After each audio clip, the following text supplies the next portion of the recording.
الحمد للہ رب العالمین والصلاة والسلام علی سید الانبیاء والمرسلین اما بعد فاعوذ باللہ من الشیطان الرجیم بسم اللہ الرحمن الرحیم۔ الحمد للہ عز وجل خواتین کی نماز کے کورس سے متعلق لیکچرز کا سلسلہ جاری ہے۔ نماز کی سنتوں سے متعلق ہمارا کلام چل رہا ہے۔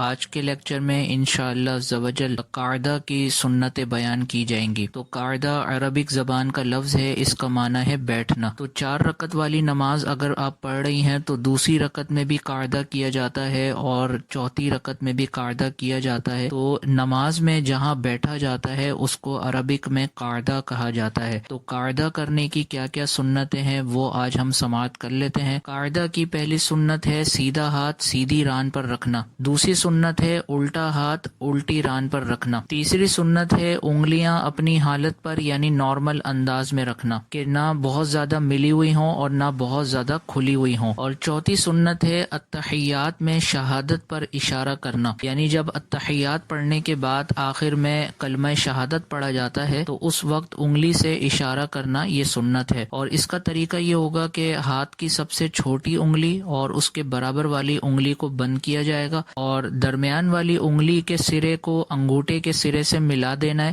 اور شہادت کی انگلی سے اشارہ کرنا ہے۔ اور اشارہ کرنے کا طریقہ یہ ہوگا کہ جب آپ اشہد اللہ لا پہ پہنچیں تو آپ کو انگلی اٹھا دینی ہے اور اللہ پہ جب پہنچیں تو انگلی گرا دینی ہے۔ اور اس کے بعد اگلی سنت یہ ہے کہ جب آپ قاعدہ میں بیٹھیں تو دونوں پیر سیدھی جانب نکالے جائیں گے اور الٹی جانب سورین پر بیٹھا جائے گا۔ اس کے بعد قاعدہ کی سنت ہے تشہد مکمل کرنے کے بعد درود ابراہیمی پڑھنا، لیکن یہاں پر ایک وضاحت یاد رکھیے گا کہ فرض، واجب، سنت موقدہ ان کی آخری رکعت میں تشہد کے بعد درود ابراہیمی پڑھا جائے گا، اور سنت غیر موقدہ اور نفل ان کی دوسری رکعت میں بھی التحیات کے بعد درود ابراہیمی پڑھا جائے گا، اور اسی طرح ان کی آخری رکعت میں بھی تشہد کے بعد درود ابراہیم پڑھا جائے گا۔ مثال کے طور پر عصر کی 4 سنتیں سنت غیر موقدہ ہیں، تو ان کی جب آپ دوسری رکعت میں بیٹھیں گی تو دوسری رکعت میں بیٹھنے کے بعد آپ کو التحیات مکمل کرنے کے بعد درود ابراہیمی پڑھنا ہے اور اس کے بعد دعا پڑھنا ہے اور پھر تیسری کے لیے کھڑے ہونا ہے۔ یہ سنت غیر موقدہ کا حکم ہے۔ اور اگر آپ سنت موقدہ پڑھ رہی ہیں یا فرض پڑھ رہی ہیں یا وتر پڑھ رہی ہیں تو ان کی دوسری رکعت میں جب آپ بیٹھیں گی تو التحیات مکمل کرتے ہی اگلی رکعت کے لیے کھڑی ہو جائیں گے۔ اگر آپ نے التحیات مکمل کرنے کے بعد اللہم صلی علی محمد تک بھی غلطی سے پڑھ لیا تو اس صورت میں سجدہ سہو واجب ہو جائے گا۔ تو خلاصہ یہ ہوا کہ فرض،